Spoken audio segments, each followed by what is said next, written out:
Graças a Deus, minha amiga, meu amigo ouvinte, que o Espírito do meu Senhor, o Espírito do Deus Altíssimo, seja com você hoje e para sempre.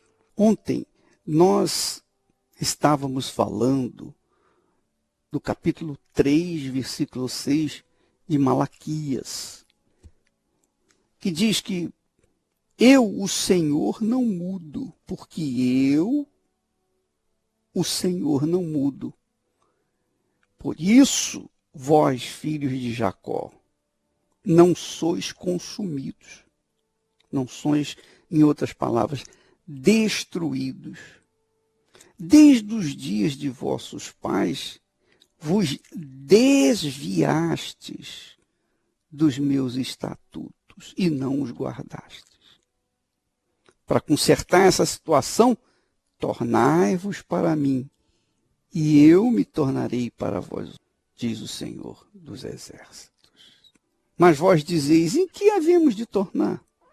Então, minha amiga, meu amigo ouvinte, às vezes a pessoa pensa assim, eu vou na igreja, eu tenho me humilhado diante de Deus, toda vez que eu vou na igreja, eu vou perante o altar, puxa, eu coloco-me de joelhos e falo, Deus, me perdoe, eu estou em pecado, eu cometi o pecado e tal. E a pessoa se humilha, ela ora, ela até busca ao Senhor, mas ela se esquece de algo mais importante do que orar, jejuar e buscar o Senhor.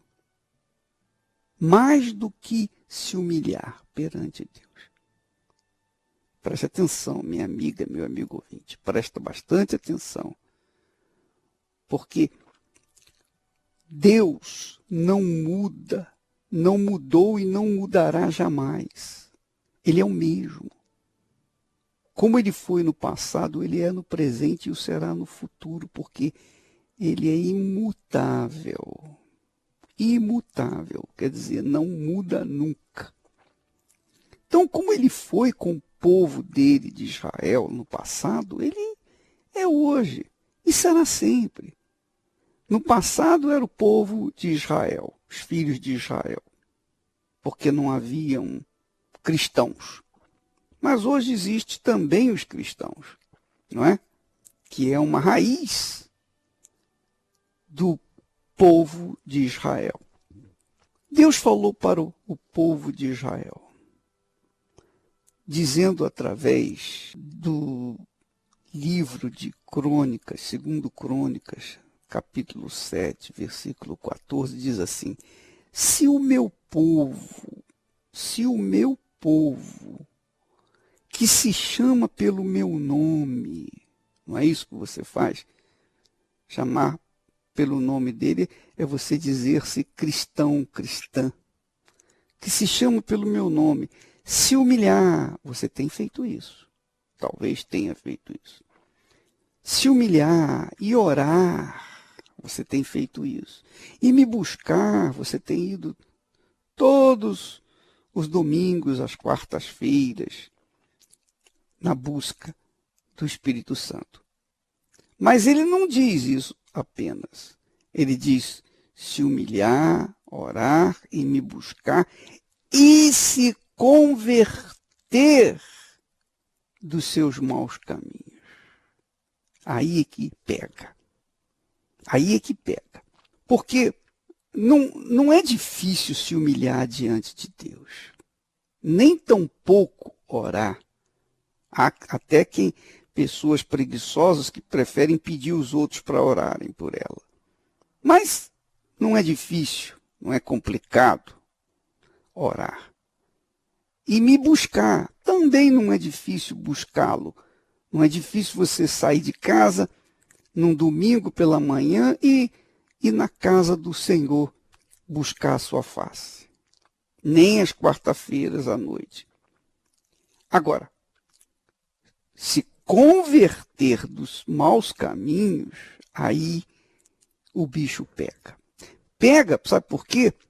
Porque ninguém quer sacrificar.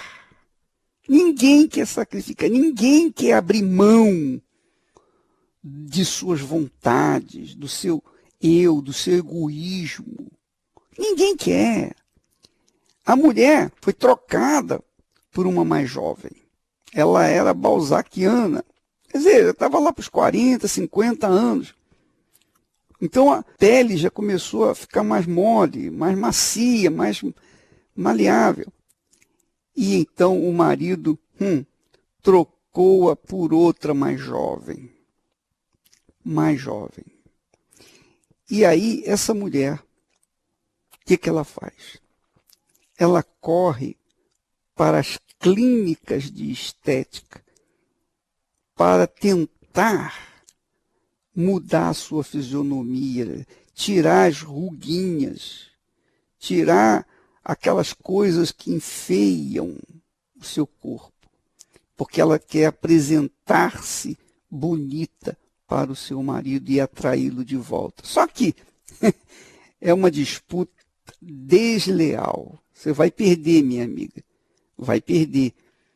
Porque por mais especialista que o cirurgião plástico possa ser, por melhor que ele seja, por melhores que sejam seus instrumentos cirúrgicos, ainda assim, ele jamais vai conseguir fazê-la aos pés daquela jovem que está com o seu marido.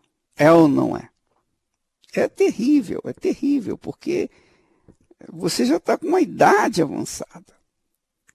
Embora que para mim, eu estou com 72 anos, você é nova, você é jovem. Mas quem está com 50, por exemplo, e olha para quem está com 20, na idade dos 20 anos, vê, poxa, isso é injusto, não dá para disputar com ela.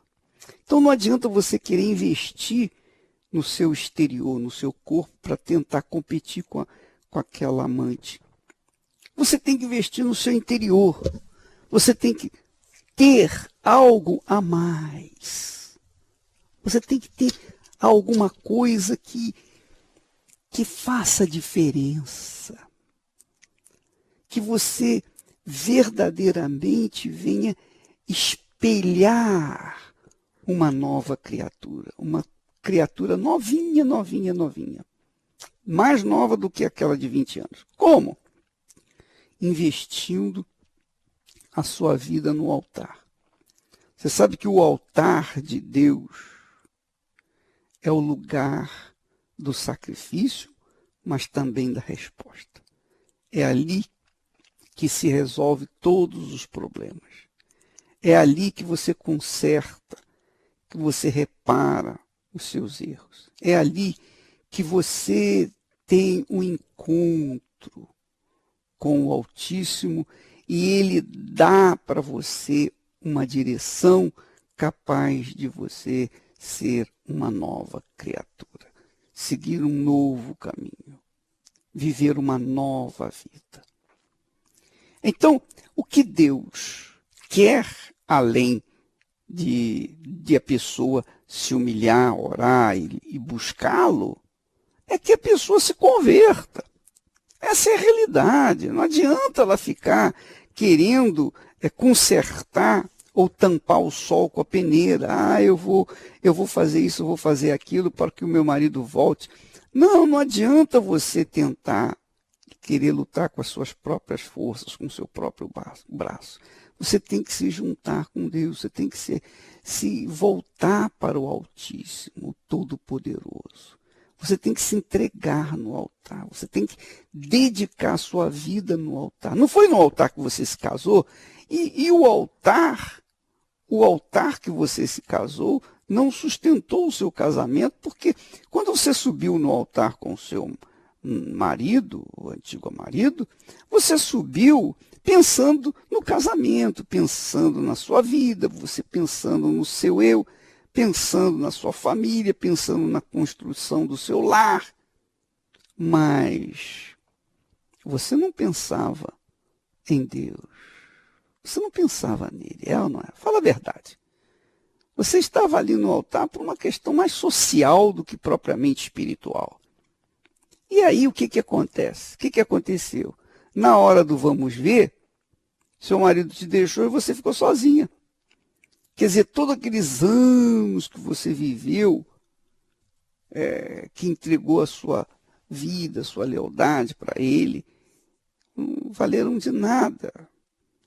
Mas se você, naquele pacto que você fez com seu marido diante do altar, diante de Deus, tivesse falado, meu Deus, eu estou entregando a minha vida para o meu marido, mas antes de entregar a minha vida para ele, eu quero depositá-la nas suas mãos. Porque eu tenho consciência de que esse meu casamento é um símbolo do meu casamento contigo. E eu não quero que o meu casamento seja marcado por uma festa, por uma celebração. Não, meu casamento eu quero que seja marcado por essa minha entrega da minha vida a ti. Quer dizer, se isso tivesse acontecido, o seu casamento estaria aí tranquilo, firme e forte, como é o meu.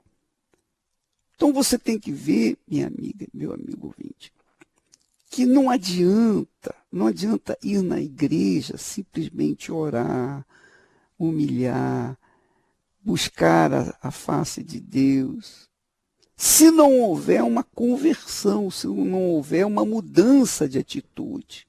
Converter é mudar de atitude. Você está andando, por exemplo, na direção do norte, você dá uma guinada de 180 graus para o sul. Então você vai para o sul. Quer dizer, você estava caminhando numa direção cheia de erros, num caminho de erros, de falhas, de mentiras, de enganos, de blá, blá, blá, de emoções, e você toma uma decisão e dá uma guinada de 180 graus para seguir o caminho que vai encontrar com o Senhor Jesus. Quer dizer, você se converte dos seus maus caminhos. Quando você se converte dos seus maus caminhos, então o Senhor promete aqui ouvir dos céus as suas orações, perdoar os seus pecados e sarar a sua vida, sarar a sua terra, sarar o seu casamento. É isso que acontece. É toma lá da cá. Não tem outra alternativa. Eu falei isso ontem, continuo falando isso hoje, vou continuar falando pelo resto da minha vida. Com Deus não tem esse chororô, não tem lamentações, não. Você vem e fala com o pastor, fala com o bispo, fala com todo mundo, mas ninguém resolve o seu problema, porque o seu problema está dentro de você. Você tem que mudar o que está aí dentro de você. Se você não mudar o seu interior, o seu exterior vai continuar a mesma coisa. Sua vida vai continuar a mesma coisa. Se você não muda a sua cabeça, o seu espírito, sua alma vai continuar sofrendo. Você tem que mudar o seu interior. E para mudança no seu interior, somente um pacto com Deus. É isso que ele quer dizer. Voltai-vos para mim, tornai-vos para mim, e eu me tornarei para vós, outros também. Quer dizer, toma lá da cá. Se você se volta para ele, ele se voltará para você. Se você não se volta para ele, você vai ficar sozinha. Aí você vai ficar procurando os médicos, esteticistas, etc., para tentar competir com aquela jovem que tomou o seu lugar. Minha amiga, meu amigo ouvinte, não é difícil. Eu sei que, do ponto de vista humano, é difícil porque a pessoa é egoísta, ela só pensa em si mesma, ela só olha para o seu umbigo. ela quer ser feliz. Ela não está preocupada em fazer a outra pessoa feliz. Ela não casa para fazer alguém feliz, ela casa para fazer-se feliz. Quer dizer, egoísta. Ela pensa primeiro nela. E aí é que dá errado. Dá errado porque ela pensou nela. Não, eu vou ser feliz. Eu quero ser feliz. Eu quero ter a minha felicidade. É claro que esse pensamento é um pensamento até normal nos seres humanos, mas não de quem é uma pessoa de Deus. Quem é de Deus quer fazer a outra pessoa feliz. Não pensa em si próprio, mas pensa no seu semelhante, que é o segundo grande mandamento, né? Amarás o teu semelhante como a ti mesmo. E esse é o mandamento semelhante ao primeiro. Amarás o Senhor teu Deus de todo o teu coração, toda a tua alma, todo o teu entendimento, com todas as tuas forças. Então, amiga e amigo ouvinte, não adianta você querer tirar apenas a dor de cabeça. Você tem que ver a origem da dor de cabeça. Às vezes a pessoa tem uma dor de cabeça e ela toma um remédio para tirar essa dor de cabeça. Só que aquela dor de cabeça, ela às vezes tem uma origem.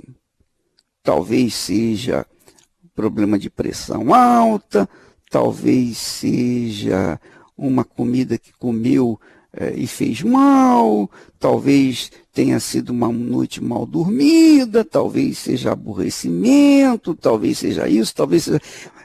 Normalmente, todas as dores têm uma raiz, não é? Todos os males têm uma raiz. Qual é a raiz da sua vida ruim, má, terrível? Então, qualquer que seja a raiz, então você pode mudar essa raiz tornando-se para Deus, voltando-se para o Senhor, o Todo-Poderoso. É isso que ele fala. Voltai-vos para mim, tornai-vos para mim, e eu me tornarei para vós outros. Você quer ver uma coisa? Aí ele diz assim, em seguida ele fala assim, roubará o homem a Deus? Todavia vós me roubaste. Primeiro ele pergunta, em que havemos de tornar para ti, Senhor? Como nós voltaremos para ti? Aí ele faz a seguinte pergunta, roubará o homem a Deus? Todavia vós me roubais e dizeis, em que te roubamos? Nos dízimos e nas ofertas. Dízimo não é simplesmente os primeiros 10% da sua renda, não. O fruto do seu trabalho, não. Dízimos e ofertas não são dinheiro, porque dinheiro é até fácil de colocar no altar. Oferta não é difícil. Dízimo tampouco é difícil. O difícil é colocar o Senhor em primeiro lugar. Porque quando a pessoa é dizimista, ela está considerando o Senhor como Senhor na sua vida. Ela está considerando Jesus como Senhor da sua vida.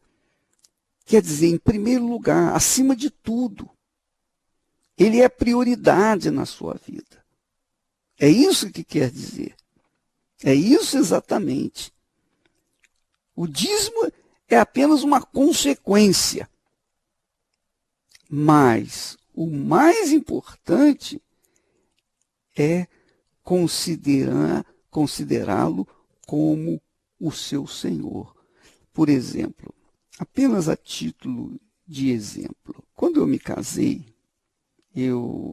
puxa vida, recém-casado, eu trabalhava o dia inteiro, pensando em voltar para casa e estar junto com a Esther. Sabe, um recém-casado, recém-apaixonado, digamos assim. Eu pensava o dia inteiro na Esther. Eu trabalhava, fazia qualquer coisa, fazia tudo que tinha que fazer, mas o meu pensamento estava lá em casa.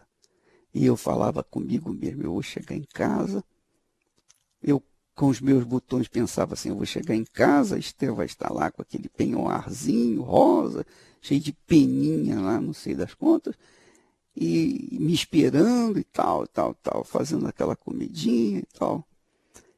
Então eu ficava sonhando e curtindo esses pensamentos maravilhosos. Ora, minha amiga, meu amigo ouvinte, quando a gente coloca o Senhor Jesus em primeiro lugar na nossa vida, a gente tem o pensamento permanentemente voltado para Ele. A gente quer saber como que a gente pode agradá-lo, como que a gente pode manifestar nossa gratidão para com Ele.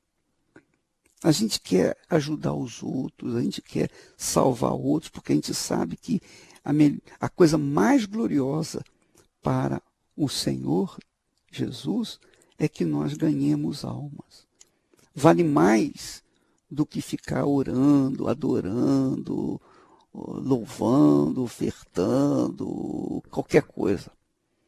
Porque quando você ganha uma alma, você realmente agrada a Deus.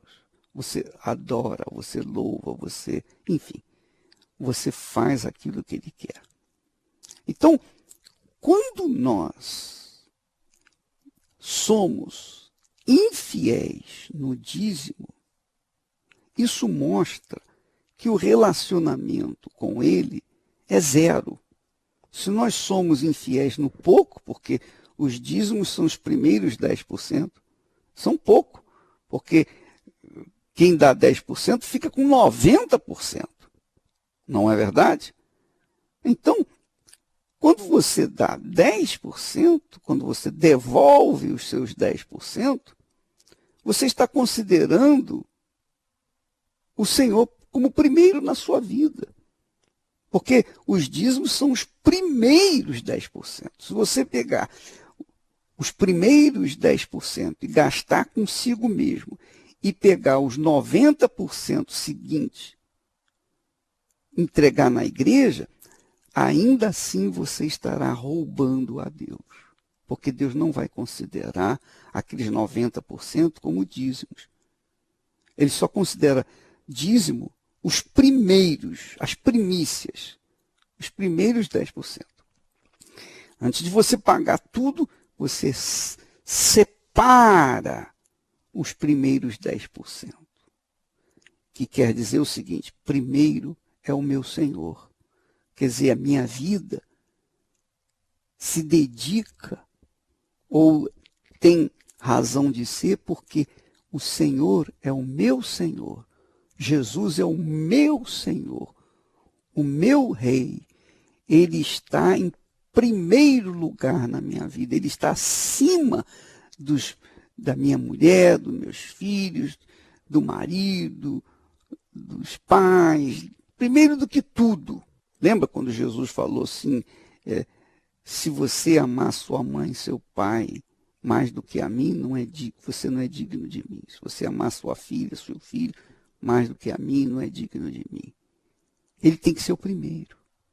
Então, quando você é dizimista, na realidade, quando você é fiel, leal, dizimista, você está colocando as coisas nos seus devidos lugares. Você está se colocando como serva, como servo de Deus. Então, quando a gente se volta para Deus, voltar para Deus é considerar os seus princípios, é considerar os seus valores, os valores de Deus, como fundamentais na nossa vida. Então, se eu agrado ao Senhor, é óbvio que Ele vai me agradar, vai satisfazer os desejos do meu coração. Se eu o sirvo, Ele vai me servir. Ele não disse nesses termos, mas eu entendo que ele diz, em outras palavras, as seguintes palavras: sirva-me com obediência, e eu te servirei com bênçãos. Essa é a palavra de Deus. Sirva-me com a sua obediência, com a sua fidelidade, com a sua lealdade. E eu te servirei com as bênçãos, com as respostas, com os desejos do seu coração. Quer dizer, primeiro ele deve ser servido.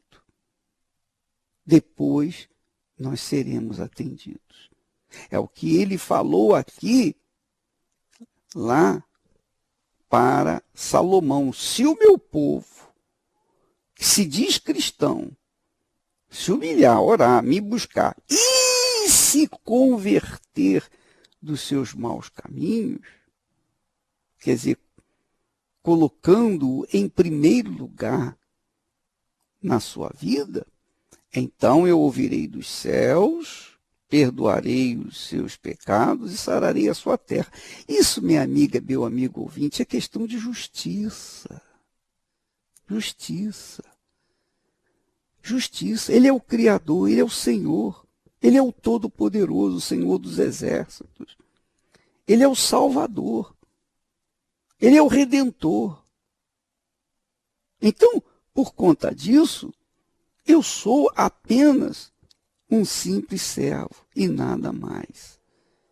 Minha obrigação é servi-lo 24 horas por dia, por 365 dias no ano, por toda a minha vida. Ele tem que estar em primeiro lugar. Eu tenho que servi-lo primeiro do que a minha esposa. É claro que naquela altura, quando eu me casei, eu era muito jovem. Eu era jovem na fé. Não tinha muito esse entendimento que tenho hoje. A gente vai amadurecendo. E o entendimento que eu tenho hoje, a gente vai passando à frente para que outros possam ter, para que então venham ser beneficiados. Então, eu sofri muito. Eu sofri muito por falta de direção, por falta de conhecimento, por falta de orientação, que alguém me ajudasse.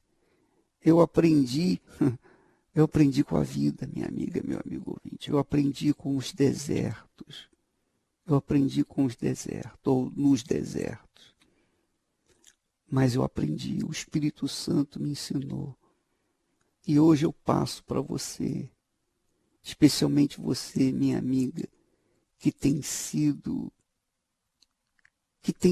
muito, muito sofrida, afligida, por conta de ter sido traída, por conta de ter sido trocada. Ele, o seu ex-marido, elegeu outra no seu lugar e você está aí, angustiada, humilhada, envergonhada. Como eu disse ontem, você está sentindo na pele o que Deus sente em relação, com certeza você também, porque se você está passando por isso é porque você não deu ouvidos à voz dele. Você não o considerou em primeiro lugar na sua vida. E agora você está só, o chão se abriu, você não sabe o que fazer. Mas eu estou falando, aqui está dizendo, ele diz, tornai-vos para mim, e eu me tornarei para vós. Volte-se para mim, e eu me voltarei para você. Sirva-me com fidelidade, e eu te servirei com as bênçãos que eu tenho reservadas para você. É tomar lá da cá. É tomar lá da cá, minha amiga, meu amigo ouvinte. Esse é o custo. Você sabe que, assim como existe o dinheiro neste mundo para trocar, para fazer compra, etc., também existe o dinheiro no reino de Deus. Só que o dinheiro no reino de Deus, ele não é visível, ele é invisível. O dinheiro no reino de Deus é a fé. E Deus distribui dinheiro, esse dinheiro para todos os povos, todas as nações, todas as pessoas. Todo mundo tem esse dinheiro. Ninguém pode dizer, eu sou pobre, pobre, pobre. Nada disso. Você tem dinheiro. o dinheiro que Deus quer, seu, para te devolver as bênçãos dele, está nas suas mãos. Chama-se fé. Chama-se fé. Usa a sua fé. Use a sua fé, obedeça, toma atitude, e ele, com certeza, vai te devolver multiplicado aquilo que você quiser. Mas primeiro você tem que manifestar essa fé. A fé da obediência. A fé da obediência à sua palavra. Que, em princípio, a primeira obediência é fazer dele o seu Senhor, cumprindo a sua palavra, obedecendo a sua palavra. É por isso que Deus fala aqui, roubará o homem a Deus? Vocês estão me roubando. Estão me roubando. Roubando em quê, Senhor? Nos dízimos e nas ofertas. Mas o que é que representam os dízimos, as ofertas? Representa a fidelidade, a lealdade. A lealdade que você, mulher, quer do seu marido. Você, homem, quer da sua mulher. Essa fidelidade que nós exigimos dos nossos parceiros, ou o marido exige da mulher e vice-versa, essa fidelidade é o que Deus quer de nós. Fidelidade. Então, quando a gente é dizimista, a gente está mostrando essa fidelidade, essa lealdade. Mas não é só isso não, viu? Não é só você pegar e devolver os dízimos e achar que agora você é a pessoa mais leal do mundo. Não! Você tem que deixar a mentira, você tem que deixar a prostituição, você tem que deixar a promiscuidade, você tem que deixar aquilo que não presta, você tem que abandonar os amigos imprestáveis, aqueles que são inimigos da sua alma. Você tem que morrer para esse mundo e começar a viver em função dele, do Senhor Jesus. Aí a sua vida vai ter sabor. Aí a sua vida vai ter gosto. Aí você vai começar a ser feliz.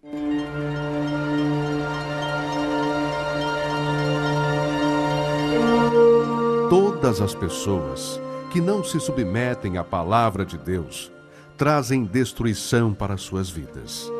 Mesmo que possuam fé, dons, se não há obediência para com a palavra de Deus, será com certeza rejeitado por Deus. Deus vê o coração e reconhece aqueles que o temem e guardam a sua palavra. E esses são os que desejam a vida eterna, os que se humilham, se arrependem de seus maus caminhos e buscam o trono da graça e misericórdia de Deus. Igreja Universal do Reino de Deus, alimentando vidas com a palavra de Deus. Muito bem, minha amiga, meu amigo ouvinte.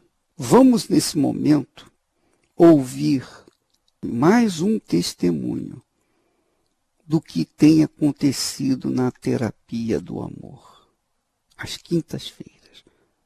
Veja só, um exemplo de fé,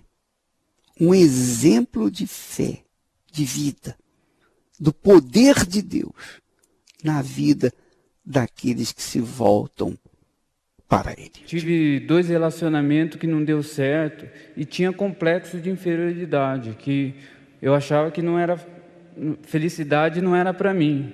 E aí, uma certa vez eu tentei até tirar minha própria vida. E aí não deu certo, não consegui. Aí foi que eu conheci a terapia do amor. Aí eu comecei a lutar, né? Cheguei solteiro e desacreditado. Eu não acreditava em mim mesmo. Tanto é que eu queria dar cabo da minha vida, né? E realmente, se eu não colocasse em prática o que eu estava ouvindo, a minha vida ia continuar do mesmo jeito.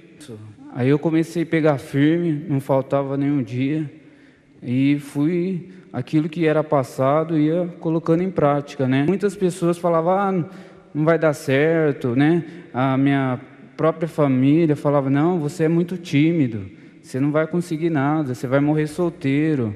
E eu via isso na né, na minha família, minha mãe mesmo, não dava certo com ninguém, mas como eu estava firme, decidido a mudar, então aí eu perseverei. Aí, passado um tempo, aí eu conheci ela. Eu morava numa cidade e ela morava na outra. Foi que, por telefone, eu tive o primeiro contato com ela. Aí a gente se encontrou na terapia, né? A partir daí a gente começou a conversar, né? Se conhecer. Você tinha algum passado também difícil? Tinha muito triste. Muito triste. Até mesmo já vinha ter do casamento do meu pai, mas minha mãe, que também não era feliz. Aí já vinha, sabe assim, já de família. E a minha vida foi totalmente uma derrota. Aí a única coisa que passava na minha cabeça é de me matar. Que às vezes eu vim da Bahia, né? Aí aqui eu morava eu e meu irmão. Às vezes eu saía de casa e até falava para ele que era tão assim uma tristeza, uma angústia, porque era o meu sonho, era de ser feliz na minha vida sentimental, de me casar e construir a minha família. E até então isso não estava acontecendo. Aí até quando eu saía de casa para trabalhar, avisar meu irmão, se der tal horário eu não chegar, pode saber que eu me matei. De tanta tristeza, porque era muito infeliz, era uma vida de derrota. Hoje nós estamos casados, temos um filho, né? Somos felizes e as lutas vêm, mas a gente, tudo aquilo que a gente aprende, a gente coloca em prática e os problemas não nos afetam. Dá vontade mais de, quando vem o problema, de crescer mais e mais. Pois é, minha amiga, meu amigo ouvinte, milagres acontecem na vida daqueles que não apenas oram, que não apenas buscam o Senhor, que não apenas se humilham diante do Senhor, mas especialmente na vida daqueles que se voltam para Ele. Essa é a realidade. Nós vamos ficando por aqui. Amanhã estaremos de volta nesse horário, nesta emissora. E também, quinta-feira, não esquece. Por favor, não se esqueça. Você que é solteiro especialmente, nós temos um curso preparatório para os solteiros às quintas-feiras, na Terapia do Amor, aqui no Templo de Salomão, às 8 da noite. Deus abençoe a todos e até lá em nome do Senhor Jesus.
Lassati mi scegli mele tu, un sole che scuria tra i rami. Mi dissi vieni con me stasera, una sera che pari a magia, una cantina che durava musto, lo cuore mio, gli incidetti tutto.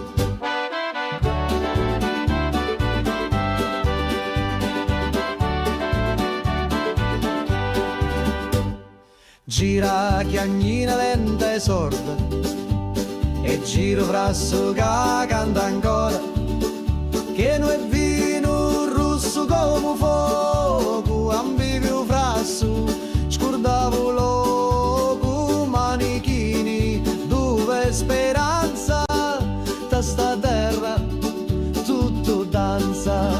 Prega Maria che faccio milico, mi persi sotto i panni rossi, c'era una croce fatta d'olivi, mi dai sopra senza scusa. Prega Maria, non sa ciucciù, se era morio era tabù. Ammuzzo tutto frasso, scioglieva cori come passo. Tu c'era notte in vento, con una luna appesa senza pentimento. Una voce mi chiamava tu funno, scendi ancora un perdi sto mondo. Da cantina il tempo si ferma, ogni goccia è storia eterna. Cutti a me lato, cutti a me cori, sti stidi cacciato non mori. Scuro fora, ma luci dentro, a voci do, sempre mi senta. Prega Maria che faccio milico, mi persi sotto i panni rossi, c'era una croce fatta d'olivi, mi dai sopra senza scusa. Prega Maria, un saccio giù, se era morio era tabù.